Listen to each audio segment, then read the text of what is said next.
So, Adrian, I think I need to start with you here.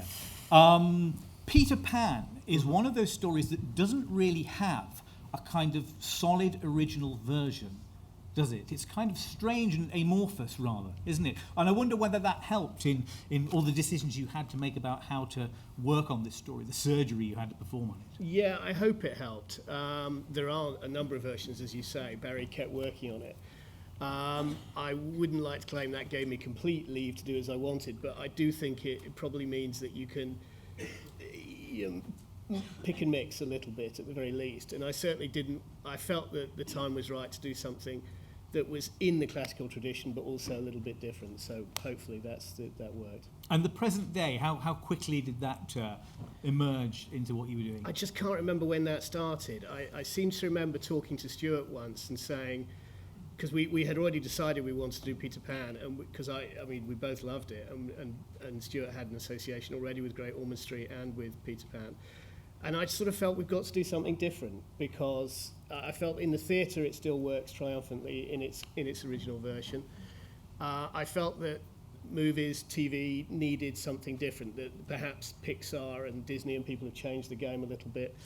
And you've got to do something for older audiences as well as younger ones. And so that was and I can't quite remember when it suddenly came to me that we should do it for Great Ormond Street. I guess we were talking about Great Ormond Street, and I thought, well, if a girl who is ill dreams it up, that might be one way in, and it grew from there. So, Stewart, what has been the place of this book in your life, then? Well, my brother is here, and we had it read to us when we were kids. It was a gift from my grandmother to my sister, and my parents read, and I remember this chapter by chapter, day by day, night by night, and we read this through, and then we read it through again. I thought, as you get grey hair and grow older, you get the opportunity to make the things you want, and it was by chance I'd read the story or read about the connection between Great Ormond Street and Barrie's gift, and it just struck me this was such a gift to make the connection in a film, and somehow to readers of this in the future, readers of people reading Peter Pan, that the mums and dads it would give a different dimension, a different perspective, an insight, an understanding of the story. And I just think what a privilege it has been for us all. And I think we've all of us, I mean, Christian and Diarmuid and all this wonderful performers and cast and crew who came together to make this film. I think I've often sat, as you're all doing, in the audience, listening to the few kind of grey-haired sages talk about these things. And more than half of the crew are here in the audience today. And I think often these movies, we laughed because Christian and I laughed. There were 4 minutes of credits that run and run and run. And it's impossible if you're an outsider to know how many people contribute to the making of this film. So I think it's both a celebration of the making of the Peter Pan and this connection with Barrie and Great Ormond Street, but also the skills of the people who combined to make this film. Diarmuid, because we have that moment staged in the story where the book is produced. The book is a kind of character in the story, but we also get that moment where the heroine says to herself, "It's sadder than I remember," and it is sadder than we tend to remember, isn't it? It's a very emotional story, and I think that's one of Adrian's great achievements in it, because there are so many elements. There's elements of life and death. There's elements of the kind of the fear and joy of leaving childhood, going into adulthood, the sort of little death that we all experience of leaving our childhood behind. It touches on very deeply emotional things. I think we were all actually surprised by how emotional the piece is by the time we put it together. So I had to, I was blubbing all the time in the cutting. Christian, were you blubbing too? Well, I've written to add, it's also a piece on mothers, and there's a crew which we have seen on the end roller, but this would have never been done without the mothers. So I want to thank the mothers who helped us. Laurie, you're one of the embodiments of that character in the film. How does it touch you? Well, I suppose being a mother myself, it was it wasn't such a stretch. I just kind of took all my own worries and lifelong fears. I just exaggerated them and kind of dwelled on them for the entire shoot. And the first day of filming was in Great Ormond Street, which was incredibly moving. We had to stop, a few times when parents or children were being brought up by doctors, and some of the crew were, understandably upset, and that was just a day. It just, it was quite upsetting to film, but also brilliant because the hospital is so warm and friendly and creates such an amazing environment for these kids. But yeah, it was an honour to play Mrs. Darling and the mother of Lucy. Yeah. Stanley, how did you find the presence of the hospital in the story? Because obviously it's an integral part of it. It's part of Barrie's life and part of the life of the book too. Well, that was one of the attractions to me, was that I love the idea of switching between these sort of three realities. In Barrie's book, obviously it's two realities, but then the third reality being the hospital. Now, I did not shoot at the hospital myself, but I loved that aspect of it. And I thought it brought an even greater gravitas to the piece. It is a dark piece.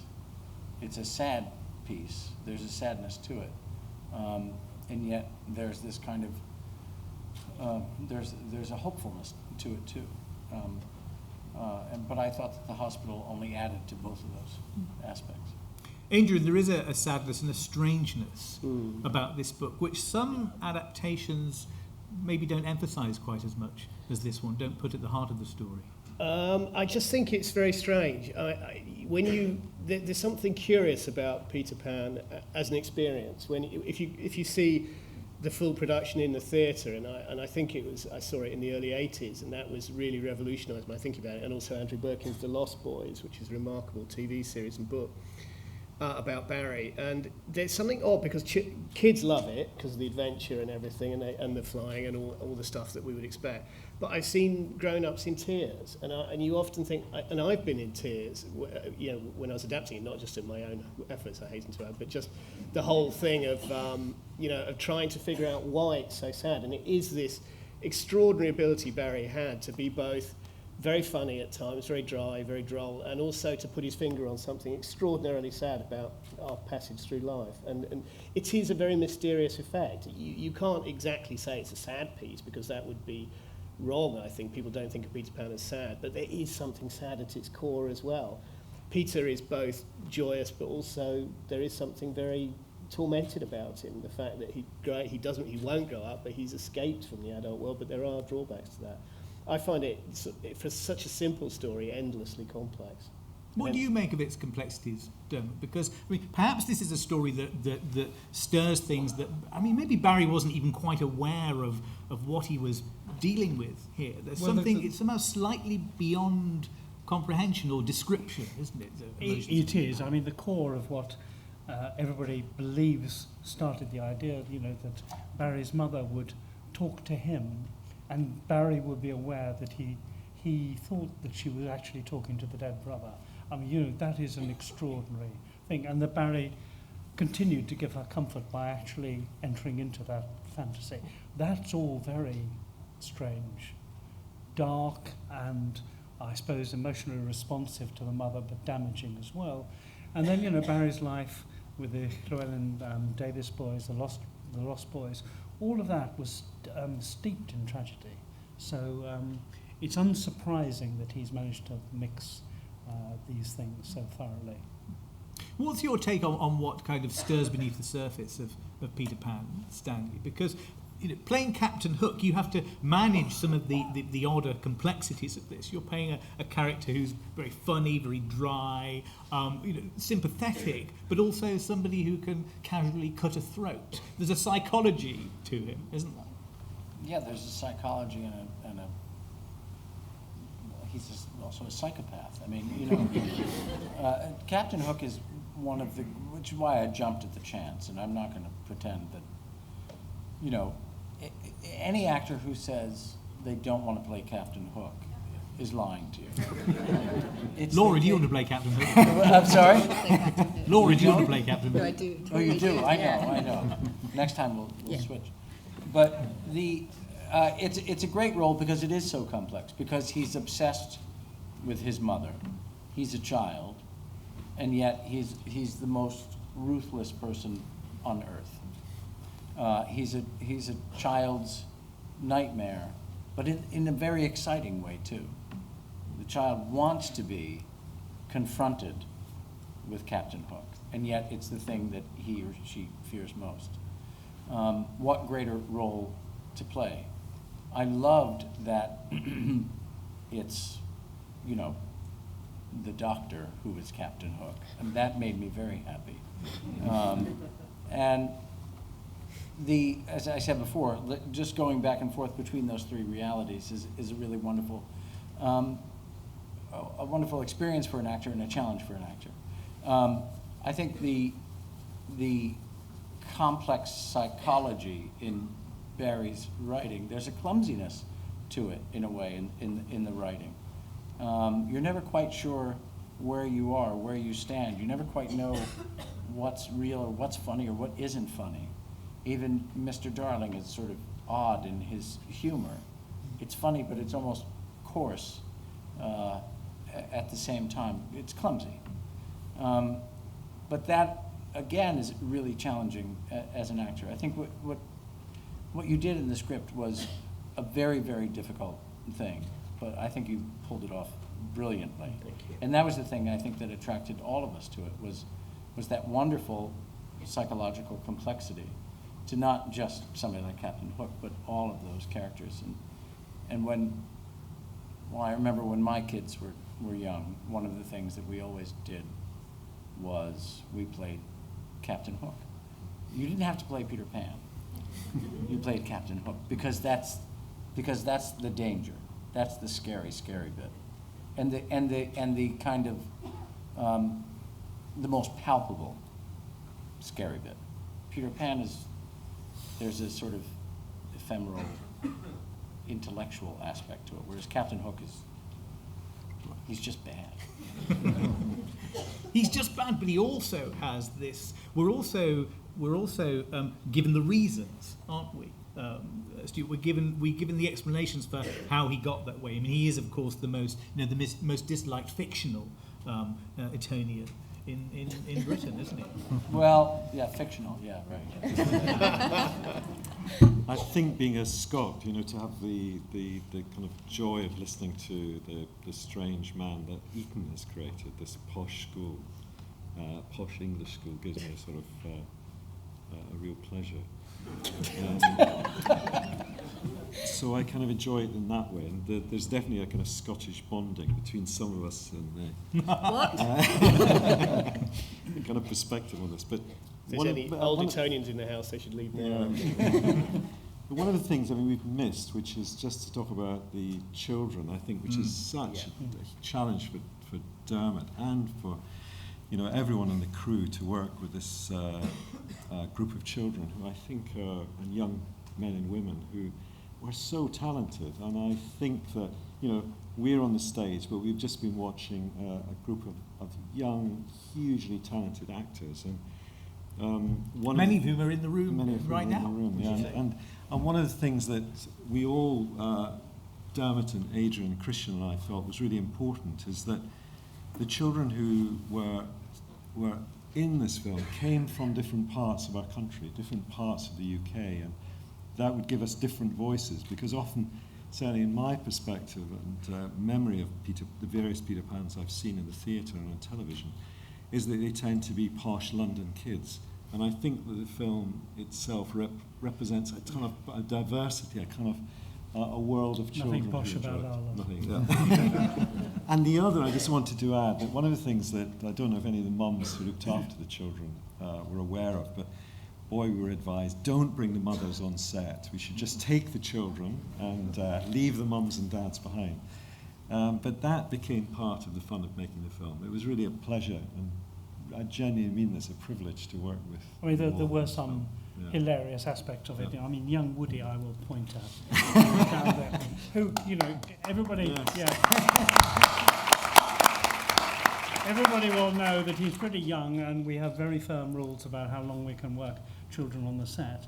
and the ruction was not him having to go off well, not in the conventional way. He wouldn't leave the set. He had to be dragged off the set in chains, and then he burst into tears and wait till his time was up and he could be back on it. But can I ask the actors about your young co-stars, Laura?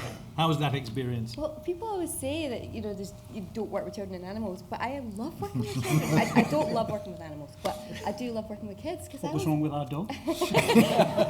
Tricky. He was Very a wee tricky. bit slow, wasn't he? Yeah. Yeah, it was gorgeous.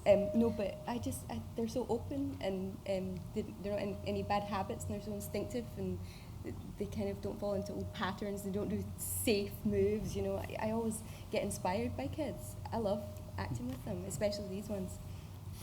And was that the same for you, Stanley? Particularly as you're having to, it's been described that you're boiling them in oil and threatening all kinds of terrible culinary death upon them. When I was Mr. Darling, I loved them, but when I was Captain Hook, I hated them.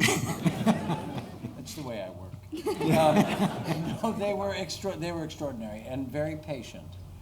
It's a very hard thing. It's very grueling to make a movie, but they were probably the most patient out of all of us.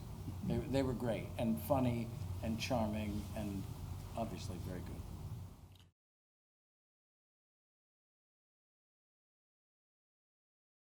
Come on, don't pretend you don't know. No. He's an amalgam of different people that I've met and different characters that you see in movies or plays. Or he's a little bit Richard III. He's a little bit Basil Rathbone. He's a little bit Alan Rickman. He's a little bit this. He's a little bit that. He's a little bit some guy that I saw in a store once. 500 years ago. Yeah, it's that. Really, ultimately, you just have to bring what's truthful to the writing, and it was so well written that it was easy.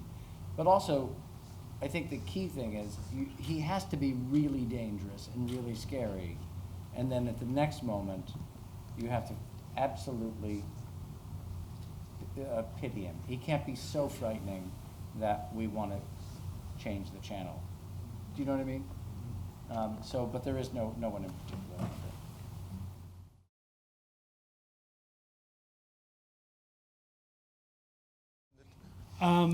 The music and the sound. We changed where the Neverland would be. We went to Luxembourg, and we'd already set up making our forest a different kind of forest in Cornwall. So when that change was kind of presented to me as something we had to do, I sulked for quite a while, actually. But then I marched through the forest, and it was just so breathtakingly beautiful that we re-envisaged that environment as a kind of North American environment rather than a Caribbean sort of environment, one that I think Stanley is kind of quite familiar with that look. Yeah. So a lot of the sounds that we were putting in, were coming from that. In terms of the music, well, we're blessed. We have Maurizio Malagnini, who I think is a genius. Where are you, Maurizio? It's high time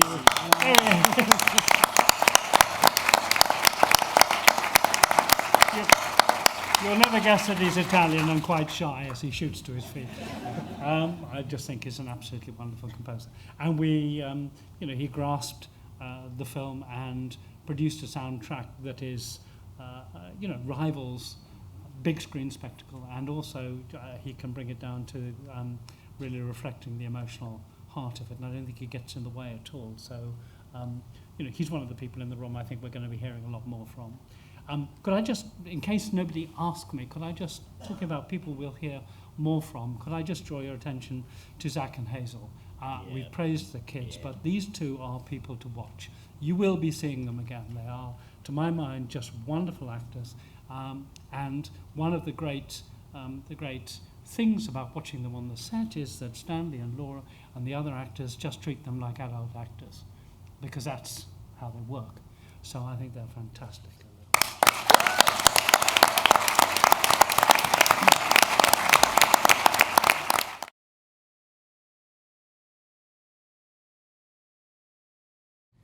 Shall I answer that? Yeah. If I understand you correctly, you mean has it because it's very different versions have been done in various times? I think it's possibly because it's a story that we know very well, and it becomes quite hard to make it fresh again in some respects outside the theatre. I think inside the theatre you can still have that experience again and again because it's so extraordinarily powerful inside a theatre. I think on the screen, perhaps because the Disney animation is very, very over-familiar, it may be that it just didn't, it's just more difficult to make it seem fresh and have the same impact, and perhaps it's perceived as younger than it actually is in some respects.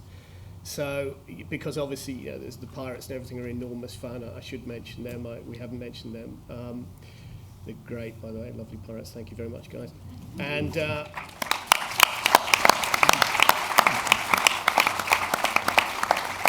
we should mention there are no pirate doctors in Gosh. yes, very restrained crowd. But it's very hard to answer that question. I think it's always a way of, I think there have been good versions. I thought there was a good one a few years ago that Jason Isaacs was in as Hook. Nowhere near as good as our Hook, of course, if Jason's in the crowd.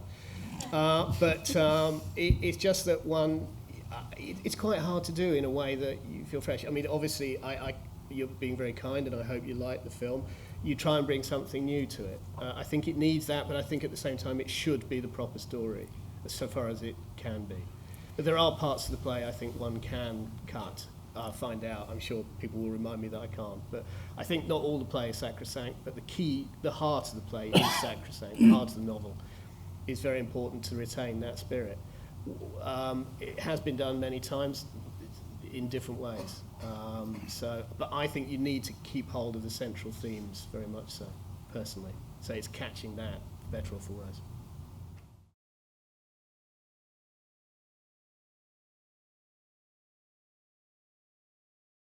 I can't judge whether we've achieved it successfully. You'll have to tell us.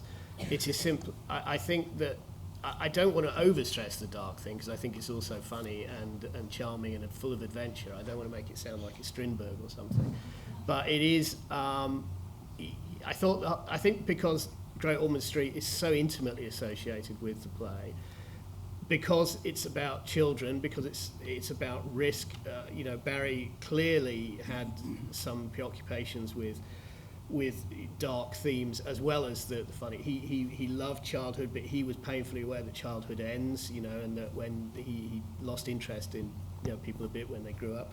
So I think I don't want to keep saying dark because it sounds so wrong. It isn't just dark, it's just that mystery. And I thought, because Great Ormond Street is this magnificent institution, and it is by no means always life and death, but of course it can be, and it felt like though the stakes needed to be quite high to make people see the story in a fresh way. So that was the thinking, and it's not for me to say whether that was the right thing to do. All I can do is say I hoped it would be.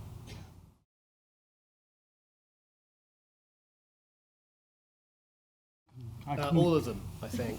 All of them. I hope it's not too emotionally dark. It's certainly not intended to be that. It is meant to be, to up the stakes. It's really meant to appeal to everybody. I didn't want people to say over the Christmas period when it's shown, oh, this is only for the little ones. I wanted people to be able to say it's something for everybody. So I hope that's an answer to your question.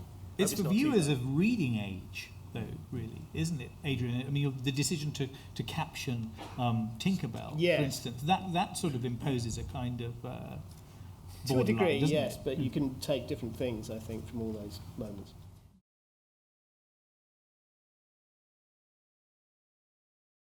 It's exhausting. I'm old. It was, well, you're extra careful. Everybody's extra careful. I have to say, Zach was incredibly professional. One of the best fight partners I've ever had. He was great, and we learned these things very quickly. There wasn't a lot of time, but he was just fantastic. And it's always scary to do a fight scene, but particularly with somebody younger, it's hard. But he rose to the challenge, and we had a great team. We had a great, stunt coordinator and all that. So we just that little bit more careful. Stewart. Just to a sort of final point about our relationship with Great Ormond Street, and you can imagine that I'm sure many of you who are involved in the industry know how it's all very nice on an evening like this, but the reality is pretty tough, and there's all sorts of cuts and thrusts and promises and hopes and expectations. And for us to get the trust and support of Great Ormond Street, I think was something that was, for us, was a great privilege, because they were taking, I think, a great risk in allowing us into the hospital and allowing us to take something that's very important to them as a way of raising funds to support this charity. So I think it was I would like us all, I'm sure we speak for everyone here, that we genuinely thank the Christine who runs the charity on a day-to-day basis, and all her colleagues, and also I think the many people who work in this extraordinary place. I mean, I think it's one of many hospitals that do extraordinary things for kids, but one of the things I've learned in the course of making this was that this huge sum of money is raised each year by, I think, over 120 staff who work for the charity. And I think I'm not allowed to say how much money is raised, but we Googled it at a very early stage, and it's around £50 million each year. And as I understand it, half that money, I'll probably be shot down afterwards, but half the money goes into to research. So it is the leading research hospital for children's ailments in the world. And the other half brings children not only from around the UK, but from all around the world. So children who, literally from every corner of the world, are supported by this gift from Barrie, who year after year allows the hospital to raise this level of money and to take this initiative. So the pleasure I have, I can't tell you, and the privilege of, when you as a producer start on this long journey, you have to put together what's called chain of title. And chain of title is basically who owns the underlying rights of this project. And this project, at the very bottom of the pile of legal documents, is JM Barrie's will. And we have a copy of that will. So here in a few scratchy lines longhand is a gift which has created something quite extraordinary.